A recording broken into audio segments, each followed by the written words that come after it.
The room is dark except for the soft flicker of closing credits casting pale light across my living room walls. I can hear the distant hum of traffic through windows I forgot to close. But here, in this small pocket of silence, there is only the gentle electronic glow and the sound of two people breathing. Owen sits at the far end of my sofa, his long legs stretched out in front of him, one sock with a hole near the big toe that he probably doesn't know I've noticed. I am curled into the opposite corner, knees drawn up like a barrier I didn't consciously build but somehow needed. The movie we just watched was one of those quiet independent films that Owen always chooses when it's his turn to pick. Something about fathers and sons and the weight of unspoken regrets. I suggested we watch it because I knew he would like it, because I have spent years learning the particular geography of his preferences, the way some people memorize subway maps or prayer books. I know that he prefers stories that make him think rather than laugh, that he drinks his coffee black but takes sugar in his tea, that when he's nervous, he runs his thumb along his bottom lip in a gesture so subtle I'm probably the only person who's ever noticed it. He's doing it now, that small movement of his thumb, and I wonder what he's nervous about. The credits continue their slow crawl up the screen, accompanied by a piano melody that feels too intimate for the space between us. I should reach for the remote. I should say something light and easy about the film, make some observation that will bridge us back to the comfortable territory of friendship we've inhabited for over a decade. Instead, I find myself studying the way the television light catches the silver threads that have started appearing at Owen's temples, how it softens the lines around his eyes that weren't there when we first met in college. He shifts slightly, and I feel rather than see his attention turn toward me. There's a quality to the silence that has changed, become something with weight and texture, like the air before a thunderstorm. I keep my eyes fixed on the screen, but I'm hyper-aware of every small movement he makes, the way he uncrosses his arms, the soft sound of fabric against leather as he adjusts his position on the sofa. When I finally glance in his direction, he's already looking at me. Not the casual, friendly look of someone waiting for conversation, but something more deliberate, more searching. His dark eyes hold mine for a moment longer than our usual exchanges require, and I feel something shift in my chest, a flutter of recognition that I immediately try to suppress. I should look away. I know I should look away. Owen breaks the moment first, reaching forward to set his empty beer bottle on the coffee table with more care than the simple action requires. The credits are still rolling, that piano melody still filling the spaces between our breathing, and neither of us has moved to turn it off. I wonder if he's feeling it too, this strange suspension of ordinary time, as if the normal rules of our friendship have been temporarily lifted. He says my name, just once, quietly, like he's testing the sound of it in this new atmosphere we've accidentally created. Julian. It's the same name he's spoken thousands of times over the years, but something in his voice makes it sound different, makes it sound like a question he doesn't know how to ask. I turn toward him more fully, my knees still drawn up, but my body angled in his direction. And I realize this is the first time all evening that we've looked directly at each other without the pretense of watching a movie or reaching for food or commenting on something safely external to ourselves. The space between us suddenly feels both infinite and impossibly small. Owen moves first, not dramatically, not with the kind of decisive gesture that would make this moment something we'd have to acknowledge and discuss. He simply shifts closer, closes maybe half the distance between us, and then pauses as if waiting for some sign from me that this movement is acceptable. I don't pull away. I don't make any movement at all, but I don't pull away, and somehow that feels like its own form of permission. He reaches out then, slowly, and places his arm around my shoulders. It's not the quick, casual embrace of friends saying goodbye, or the enthusiastic hug of celebration. It's careful and deliberate, and once his arm settles across my shoulders, he doesn't immediately pull back. Instead, he draws me slightly closer, until my shoulder is pressed against his chest, and I can feel the steady rhythm of his heartbeat through his shirt. I freeze. Not from fear, exactly, but from the overwhelming awareness that something is happening here that we have never allowed to happen before. The weight of his arm across my shoulders feels simultaneously natural and impossible, like coming home to a place I've never been permitted to live. I can smell his cologne, something warm and woody that I've caught hints of over the years, but never let myself notice quite this directly. I can feel the rise and fall of his breathing, the way his fingers rest lightly against my upper arm, not gripping but present, unmistakably present. The credits are still rolling, but I've stopped seeing them. All of my attention has narrowed to this moment of contact, to the careful way Owen is breathing, to the fact that his thumb has begun moving in the smallest possible circles against my shoulder, a touch so gentle it might be unconscious. I tell myself it might be unconscious. But then he says my name again, softer this time, almost whispered, and I know with certainty that nothing about this embrace is accidental. He has made a choice to pull me close, and I have made a choice to let him, and we are both awake to what we're doing even if neither of us has words for it yet. I should pull back. I should make some joke about the movie, about how sentimental it made us both, about how we're getting old and nostalgic. I should restore the comfortable distance that has always existed between us, the clear boundaries that have kept our friendship safe and uncomplicated for all these years. Owen is married. He has 2 small children whose pictures live on his phone and fill his conversations. He has a whole life that I've only ever observed from the periphery, a life that doesn't include whatever this moment is trying to become. Instead, I let myself settle more fully into his embrace. I let my head tip slightly toward his shoulder, let myself feel the warmth of his body against mine, let myself notice how perfectly I seem to fit in the curve of his arm. I close my eyes and try to memorize the feeling, because I know that when we finally move apart, when we return to the ordinary world of friendship and appropriate boundaries, I will want to remember exactly how this felt. Owen's breathing has changed, become deeper and more deliberate, and I realize he's doing the same thing I am, trying to hold on to this moment, trying to stretch it out for as long as possible before we have to acknowledge what we're doing and decide what it means. His fingers tighten slightly against my arm, not possessively but with a kind of gentle insistence, as if he's afraid I might disappear. The piano music swells and then fades, and the credits finally end, leaving us in the blue glow of the television's standby screen. The silence is complete now except for the distant traffic and our careful breathing, and still neither of us moves to break the spell. We sit like that, holding each other in a way that friends don't hold each other, acknowledging without words that something has shifted between us, something that can't be taken back or explained away. When Owen finally speaks, his voice is rough, uncertain. He says he should probably go, says it's getting late, that he has things to do tomorrow. But his arm doesn't loosen around my shoulders, and I don't make any move to pull away. We both know he doesn't want to leave any more than I want him to, and we both know that staying will make this moment even more impossible to ignore. I tell him he doesn't have to go yet. The words surprise me as they leave my mouth, because they carry more weight than a simple invitation to extend an evening should carry. They sound like a request for something I don't have the courage to name directly. Owen turns his head slightly, and suddenly our faces are closer than they've ever been.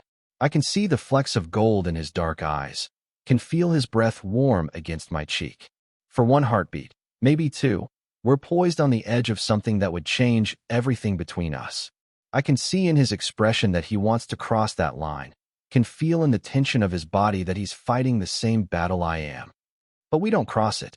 We stay suspended in that moment of almost, that breath of possibility, until finally Owen closes his eyes and rests his forehead lightly against the side of my head. It's not a kiss, but it's intimate in a way that feels even more dangerous, more honest. It's an acknowledgement of everything we're feeling and everything we're not allowing ourselves to do about it. The television hums softly in the background, casting its blue light across 2 men who have just discovered that the friendship they thought they knew was only the surface of something much deeper and more complicated. We sit like that, breathing each other's air, holding each other carefully, until eventually Owen pulls back just enough to look at me again. His eyes are troubled, searching, full of questions neither of us is ready to answer. When he finally loosens his arm and moves back to his end of the sofa, the absence of his warmth feels like loss, like waking up from a dream I wanted to stay inside forever. The room is dark again except for that persistent blue glow, and we are just 2 friends sitting on opposite ends of a sofa, exactly as we were 3 hours ago when the evening began. But everything has changed, and we both know it, and we both know there's no pretending otherwise. After Owen left that night, I sat in the same spot on my sofa until morning, watching the blue standby light pulse like a heartbeat in the dark.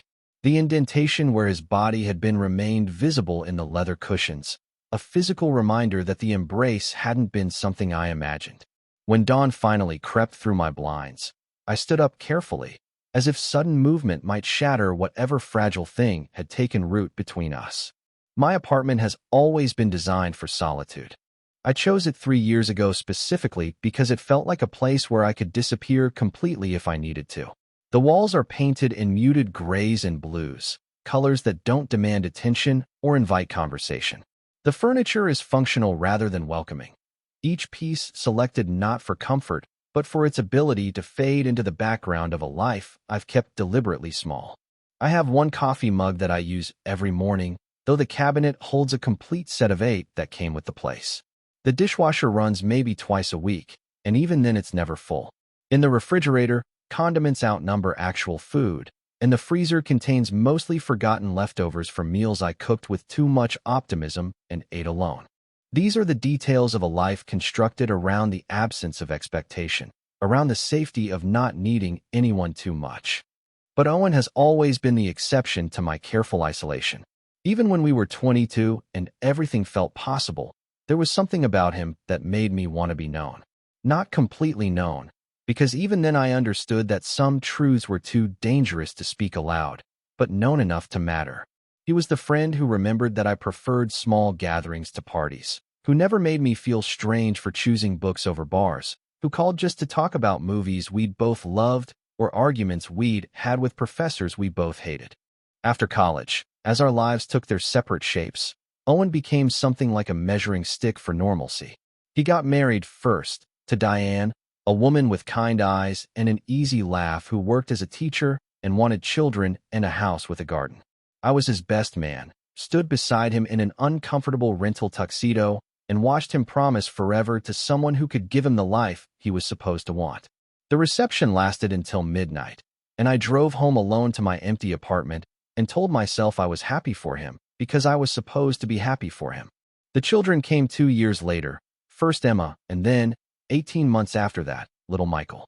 Owen's phone filled with pictures of bedtime stories and first steps and birthday parties in backyards I'd never seen.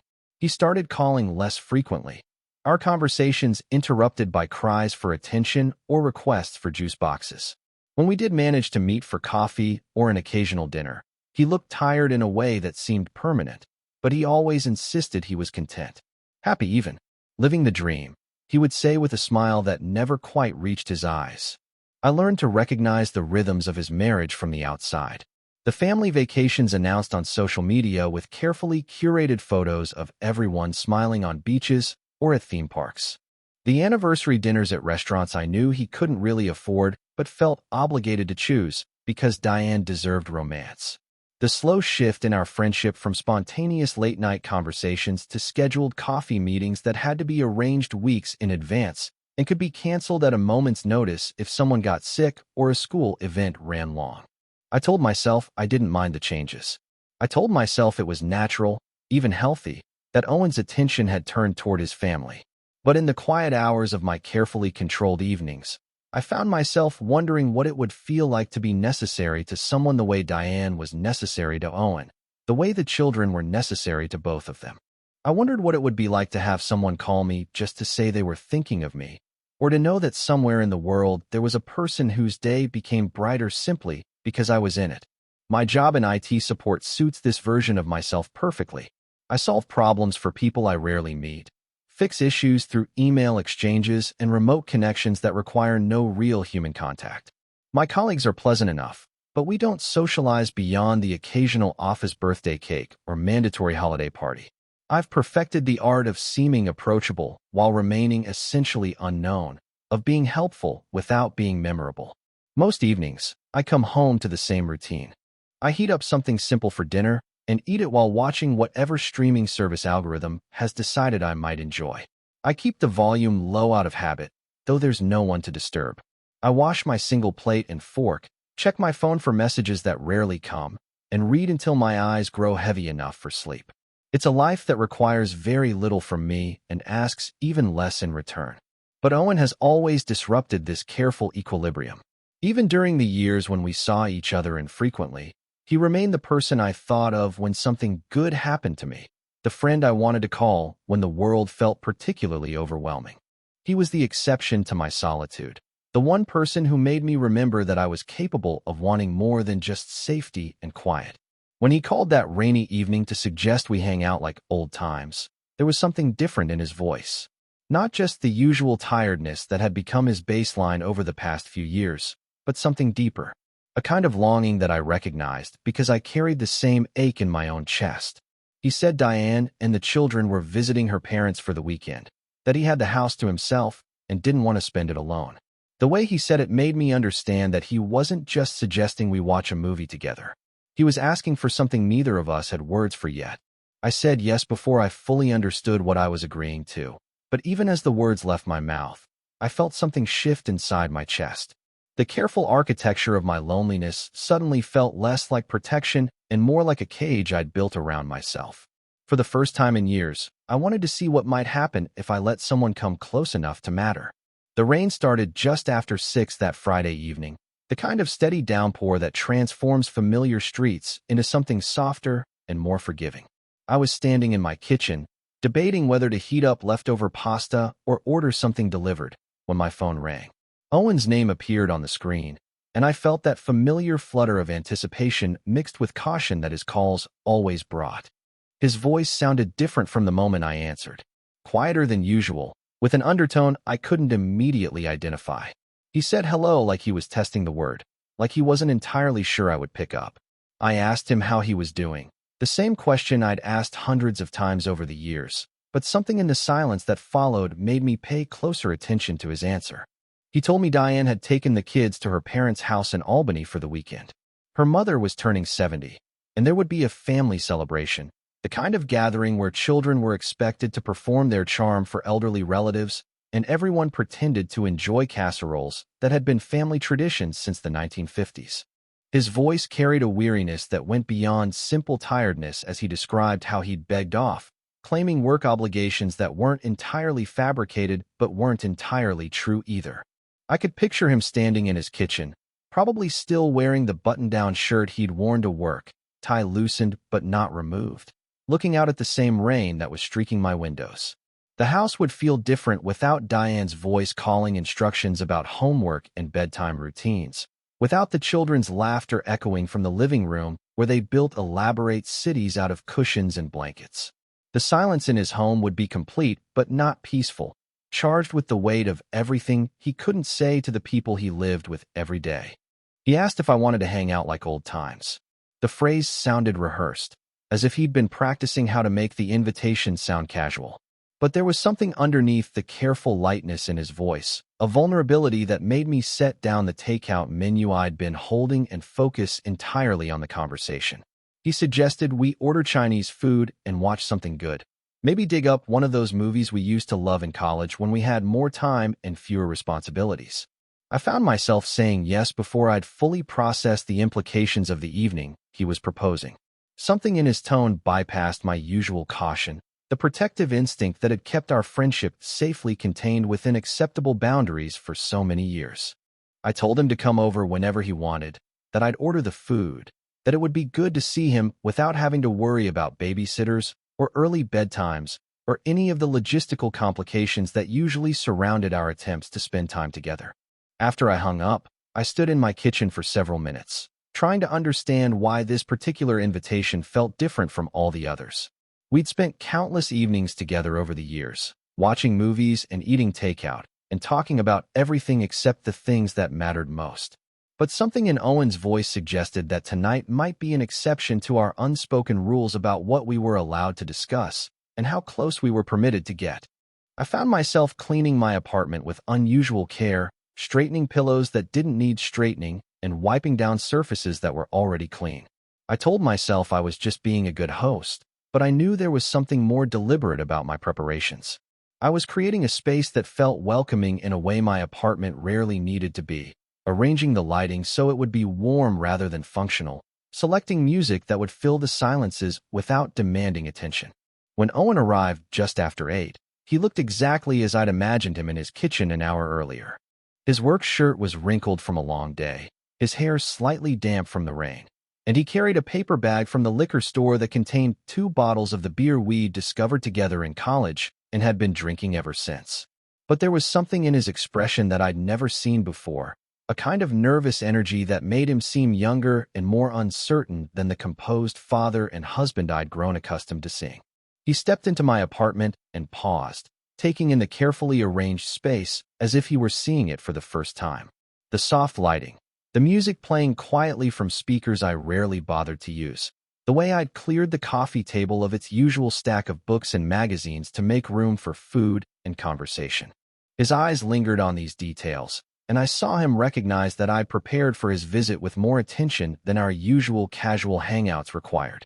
We ordered Thai food instead of Chinese, a small deviation from our established routine that somehow felt significant.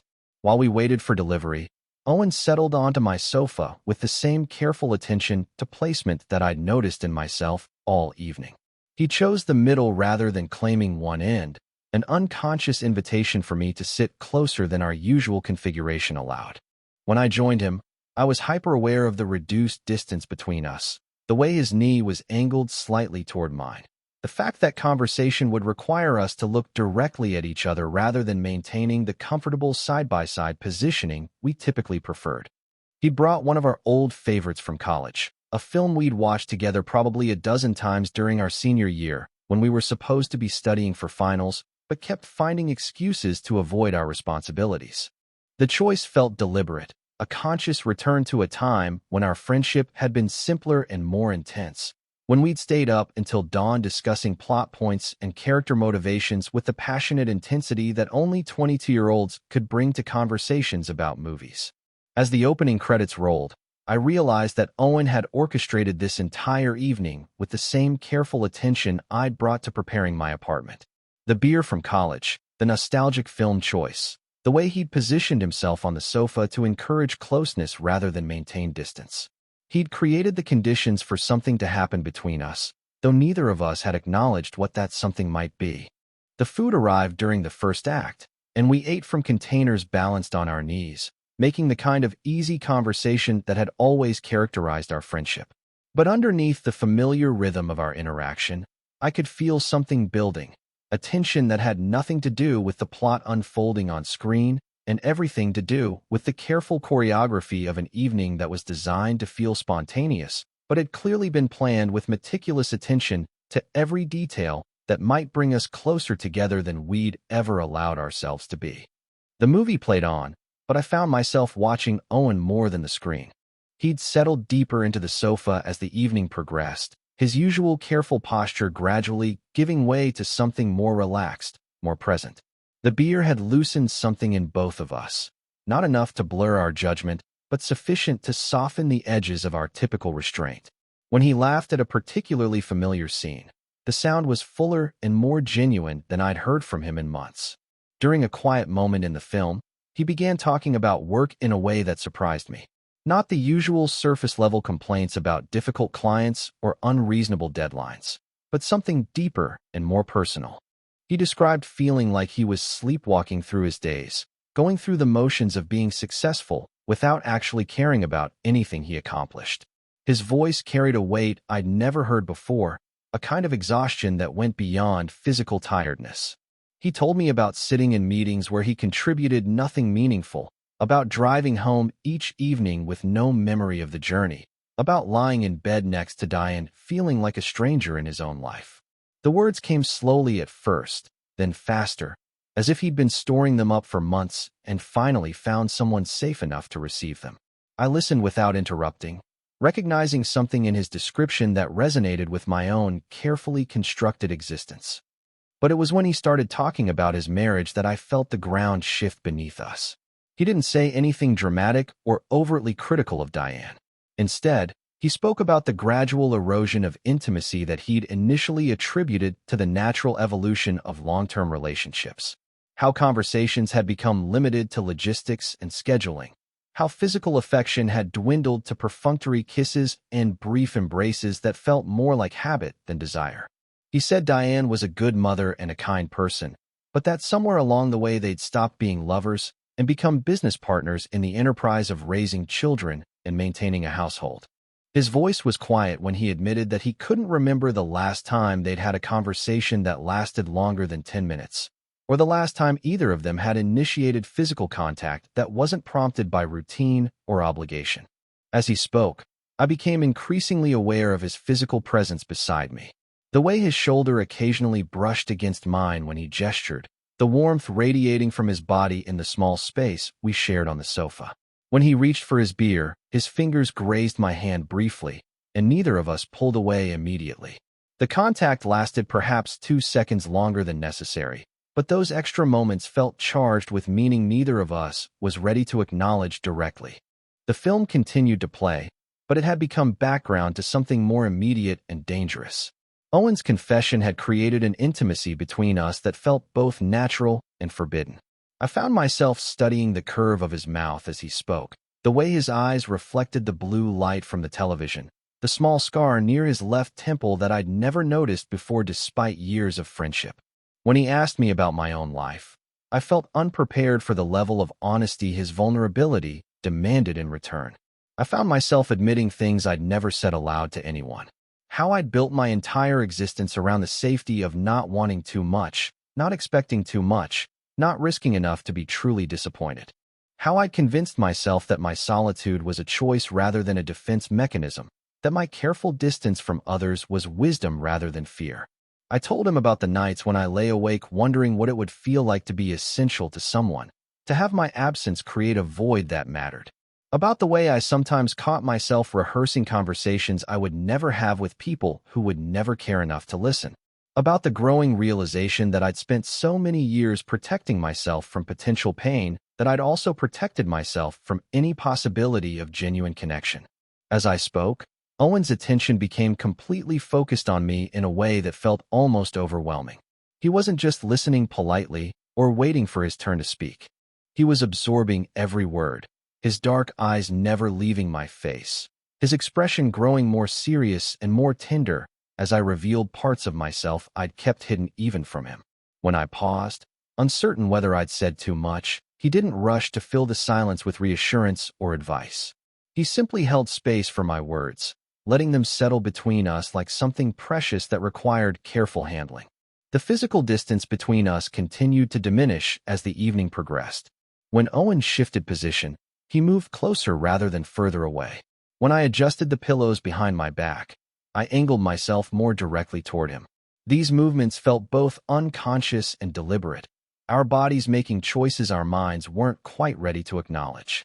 During a particularly emotional scene in the film, Owen's hand moved to rest on the sofa between us, and I found myself studying the shape of his fingers, the small callus on his palm from weekend projects around the house, the wedding ring that caught the light when he gestured. The sight of that ring should have reminded me of all the reasons why this evening was dangerous, why the growing intimacy between us was something that needed to be contained rather than explored. Instead, I found myself wondering what it would feel like to cover his hand with mine, to trace the lines of his palm with my fingertips, to discover whether his skin was as warm as it appeared in the soft light of my living room. The thought was both thrilling and terrifying, a desire so long suppressed that acknowledging it even silently felt like stepping off a cliff. When our knees touched during a moment when we were both reaching for our drinks, the contact sent a shock of awareness through my entire body. Owen didn't move away immediately, and I didn't either. We sat like that, our legs pressed together from knee to ankle, pretending to watch the movie while every nerve ending in my body focused on that single point of contact. The evening had transformed into something neither of us had planned, but both of us had somehow orchestrated, a careful dance around desires we couldn't name and boundaries we were afraid to cross. With each passing minute, the ordinary rules of our friendship felt less relevant, less binding, as if we were discovering that the safe distance we'd maintained for so many years had been built on assumptions that were no longer true. The film reached its quiet conclusion just after midnight, the final scene fading to black as rain continued its steady rhythm against my windows. For a moment, neither of us moved to reach for the remote or make the usual post-movie observations that had become ritual over the years. The credits began their slow scroll up the screen, accompanied by that haunting piano melody, and I felt the weight of everything we'd shared settling into the silence between us. Owen was the first to stir, but instead of the casual stretch or comment about the late hour that I expected, he turned toward me with an expression I'd never seen before. His dark eyes held a kind of desperate tenderness, as if he were looking at something he'd been searching for his entire life, but had only just discovered. The space between us, which had been gradually diminishing throughout the evening, suddenly felt both infinite and impossibly small. He said my name once, quietly, the same way he had earlier, but with a different quality now, more urgent and more certain. Before I could respond, before I could even fully process what was happening, his arm came around my shoulders, and he drew me against his chest with a deliberation that made my breath catch in my throat. This wasn't the casual embrace of friends saying goodbye, or the brief hug of comfort I might have expected after the emotional honesty we'd shared. His arm tightened around me with a possessiveness that felt both foreign and completely natural, as if he'd been holding back this gesture for years and had finally found the courage to claim it. I could feel the steady rhythm of his heartbeat through his shirt, could smell the familiar combination of his cologne and something uniquely him that I'd never allowed myself to notice so directly. My first instinct was to pull back, to restore the safe distance that had always governed our interactions, to make some light comment that would transform this moment into something we could both pretend to forget. But Owen's other hand came up to rest against the back of my neck, his fingers threading gently through my hair, and the tenderness of that touch undid every defense I'd spent years constructing. I let myself settle into his embrace, let my head find the curve of his shoulder, let my body discover how perfectly it seemed to fit against his. The sensation was overwhelming, not just the physical comfort of being held, but the emotional recognition that this was something I'd been craving without even knowing it. Every point where our bodies touched felt electric, charged with the weight of all the years we'd carefully avoided exactly this kind of intimacy. Owen's breathing had changed, become deeper and more deliberate, and I realized he was trying to memorize this moment the same way I was. His thumb moved in slow circles against the base of my neck, a touch so gentle it might have been unconscious except for the way his fingers tightened slightly whenever I shifted, as if he were afraid I might disappear if he didn't hold on tightly enough. Neither of us spoke. The silence stretched between us, filled with the sound of rain and our careful breathing and the distant hum of the television's standby mode. But it wasn't the comfortable quiet of old friends sharing space. It was the charged silence of two people who had just crossed a line they couldn't uncross, who were holding each other in a way that meant everything and nothing depending on what we chose to do next. I became hyper-aware of every detail of his body against mine. The warmth of his chest beneath my cheek, the way his shirt had pulled slightly free from his pants, the solid weight of his arm across my back. When I shifted slightly to find a more comfortable position, my hand came to rest against his ribs, and I felt him draw in a sharp breath at the contact. The sound sent a shock of awareness through me, confirmation that he was feeling the same electric tension that was making my skin feel too sensitive, too alive.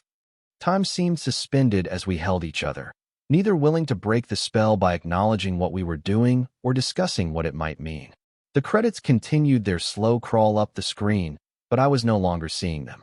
All of my attention had narrowed to this moment of contact, to the way Owen's fingers moved almost imperceptibly through my hair, to the fact that his breathing had synchronized with mine without either of us consciously choosing it. When he finally spoke, his voice was rough with emotion, barely above a whisper. He said he'd been thinking about this for longer than he wanted to admit, that sitting beside me tonight had made him realize how much he'd been pretending not to want something he'd never allowed himself to name. His words were careful, measured, but underneath the restraint I could hear years of suppressed longing finally finding voice. I turned my head slightly, so I could see his face, and the movement brought us even closer together. Our faces were inches apart, close enough that I could see the gold flecks in his dark eyes, could feel his breath warm against my skin. For one suspended moment, we looked at each other with a new kind of recognition, seeing not just the familiar friend, but the man who had been hidden beneath years of careful boundaries and appropriate behavior. The almost kiss that followed was perhaps more intimate than if our lips had actually met. We moved toward each other with the same inevitable pull that had been building all evening, but stopped just short of contact, our mouths so close that I could feel the heat of his breath mixing with mine. We stayed like that, poised on the edge of something that would change everything between us, neither willing to close the final distance that would make this moment irreversible. Owen's hand cupped my face with a tenderness that made my chest ache, his thumb tracing the line of my cheekbone as if he were trying to memorize the shape of it. The gesture was so gentle, so full of barely contained longing, that it felt more intimate than any kiss we might have shared. It was an acknowledgement of everything we were feeling and everything we were choosing not to act upon, at least not yet.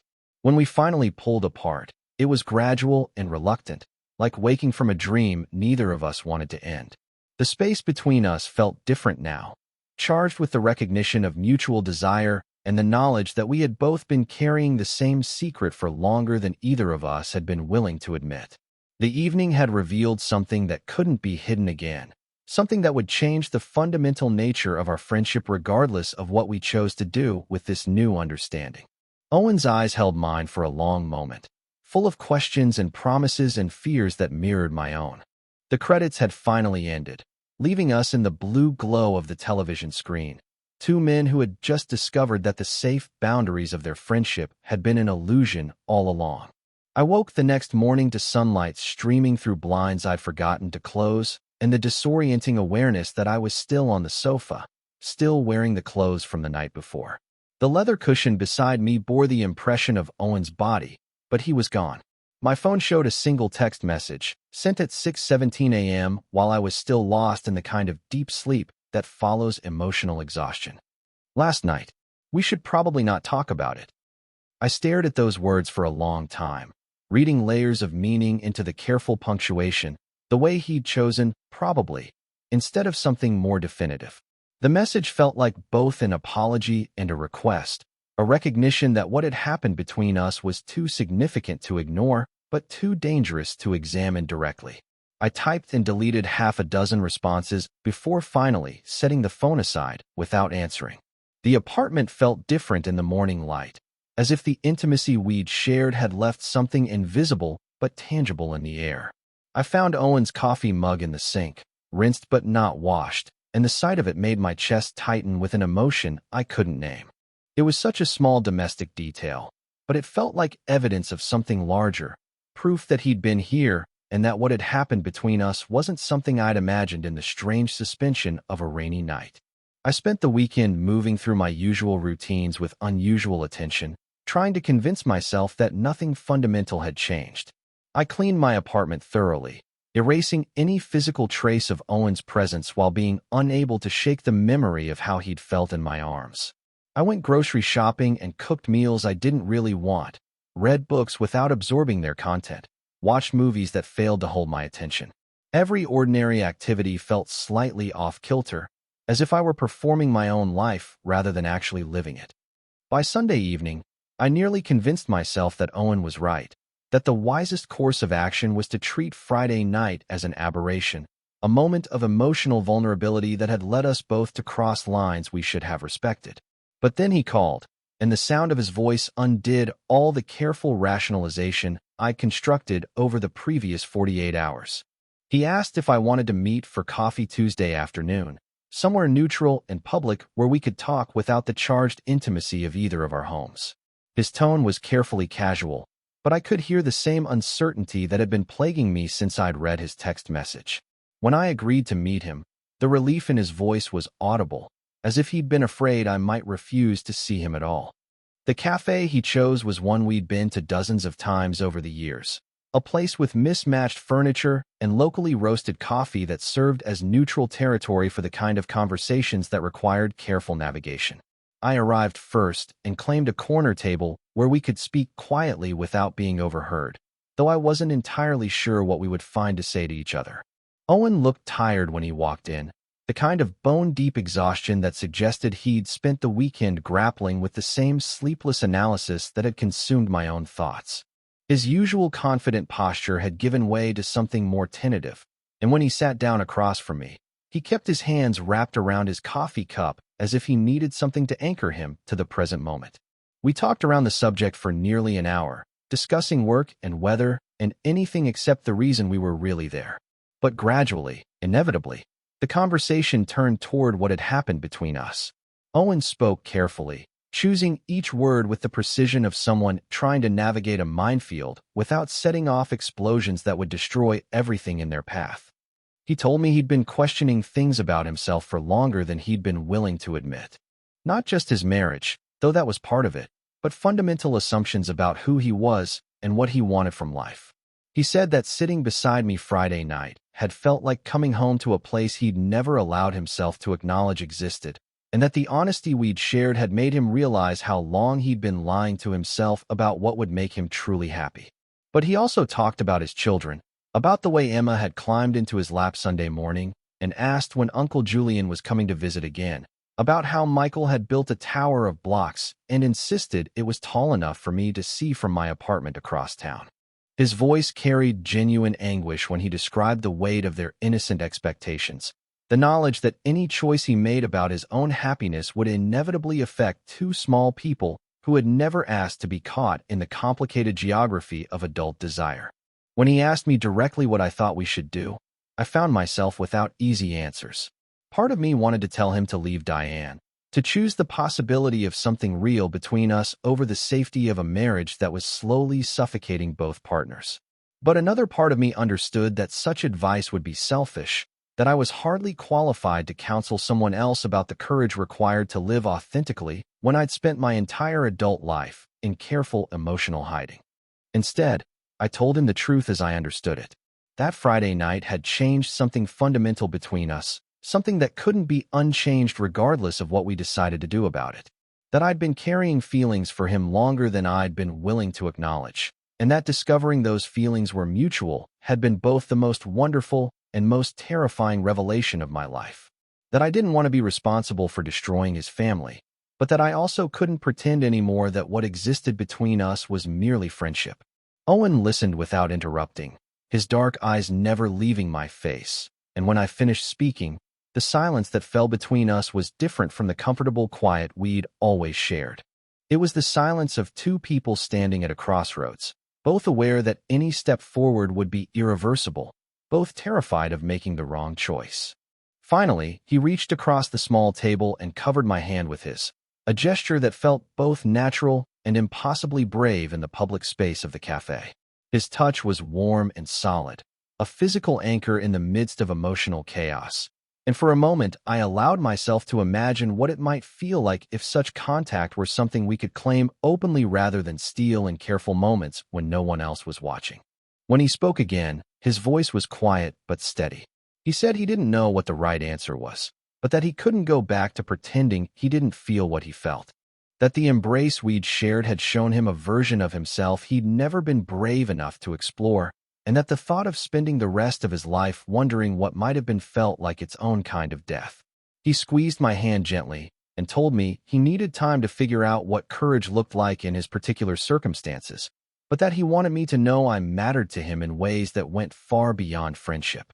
We sat like that for several more minutes, hands linked across the table, both of us aware that we were balanced on the edge of something that would require more bravery than either of us had ever needed before. 3 weeks passed before I heard from Owen again. 3 weeks of checking my phone with the desperate frequency of someone waiting for news that might never come, of composing text messages I never sent, of lying awake wondering if the coffee shop conversation had been our goodbye rather than the beginning of something new. I told myself his silence was answer enough, that the practical realities of his life had reasserted themselves, and that what we'd shared was destined to remain a beautiful anomaly rather than the foundation for anything lasting. I tried to return to the careful routines that had structured my life before that rainy Friday evening, but everything felt hollow now, performed rather than lived. The apartment that had once felt like a sanctuary now seemed more like a prison, its muted colors and functional furniture a testament to all the ways I'd chosen safety over possibility. I found myself standing at my living room window in the evenings, looking out at the street below and wondering what courage actually looked like when it wasn't just an abstract concept, but a choice that required action. When Owen finally called, his voice carried a weight I'd never heard before, as if the words he was about to speak had cost him something essential. He asked if he could come over, not for a movie or casual conversation, but to talk about decisions he'd been making, choices that would change everything for both of us. I said yes without hesitation, though my hands were shaking as I hung up the phone. He arrived as the sun was setting, carrying himself with a different kind of stillness than I'd grown accustomed to over the years. There was something resolved in his expression, a clarity that suggested he'd been wrestling with impossible questions and had finally found answers he could live with. When he sat down on my sofa, he chose the same spot where we'd held each other 3 weeks earlier, and the deliberate nature of that choice made my chest tighten with anticipation. He told me he'd spent every day since our coffee shop meeting thinking about what it meant to live honestly, to make choices based on who he actually was rather than who he thought he was supposed to be. He'd looked at his children over breakfast and wondered what kind of father he would be if he continued to model a life built on careful compromise rather than authentic feeling. He'd lain beside Diane in the dark and realized that staying in a marriage that fulfilled neither of them wasn't kindness but cowardice, a way of avoiding difficult conversations that would ultimately be necessary anyway. The decision to separate, he said, hadn't been made because of me, though he acknowledged that our Friday night together had forced him to confront truths he'd been avoiding for years. He and Diane had talked, really talked, for the first time and longer than either of them could remember, and they'd both admitted that their marriage had become something they were enduring rather than choosing. The conversation had been painful but also relieving, a mutual recognition that they'd been protecting each other from honesty that might have freed them both much sooner. He would be moving out gradually over the next month, finding an apartment close enough to the children that their lives would remain as stable as possible. The divorce would be amicable, focused on creating a framework that prioritized Emma and Michael's well-being above the adults' complicated feelings about failure and disappointment. He spoke about these practical arrangements with the careful tone of someone who'd thought through every detail, but his eyes held a vulnerability that suggested the logistics were easier to discuss than the emotional landscape he was navigating. When he finished explaining the changes he was making, he looked at me directly and said he couldn't promise that choosing authenticity would automatically solve anything between us, that he was still figuring out who he was when he wasn't performing the role of husband and conventional father, still learning what it meant to want something for himself rather than accepting what others expected him to want. But he also said that the possibility of exploring what existed between us felt like the first honest thing he'd wanted in years, and that he hoped I might be willing to discover what that exploration could become. I found my voice finally and told him what I'd been realizing during his 3 weeks of silence. That I'd spent so many years protecting myself from disappointment that I'd also protected myself from joy. That the careful distance I'd maintained from everyone wasn't wisdom but fear dressed up as philosophy. That holding him that Friday night had shown me what it felt like to want something more than safety, and that I was tired of living a life small enough to guarantee I'd never be hurt. We didn't make grand declarations or promises about the future. Instead, we sat together on my sofa as darkness settled over the city outside, talking quietly about practical things like his apartment search and custody arrangements, about the small steps that would be required to build something real from the foundation of longing we'd finally acknowledged. There was no dramatic kiss or passionate embrace, just the steady recognition that we were both choosing to be brave in ways we'd never attempted before. Later, after Owen had gone home to begin the careful work of dismantling one life so he could build another, I remained on the sofa where we'd held each other, where we'd discovered what it felt like to stop pretending we were only friends. The coffee table still held the remote control from that first evening, and I picked it up, weighing it in my palm like an artifact from another era. I turned on the television and navigated to the same movie we'd watched together, letting it play until the credits rolled with their haunting piano melody. This time, when the screen faded to black, I didn't feel the ache of loss, but something closer to anticipation. On the arm of the sofa lay Owen's dark blue hoodie, forgotten during one of his visits and left behind either accidentally or deliberately. I picked it up and held it for a moment, breathing in the faint scent of his cologne, then folded it carefully and set it aside. The screen cast its familiar blue glow across my living room, and I whispered to the empty space what I'd finally learned to believe. It was never just a movie. It was never just friendship. And perhaps, with enough courage and patience and willingness to risk everything that felt safe, it wouldn't have to remain just a memory of what might have been.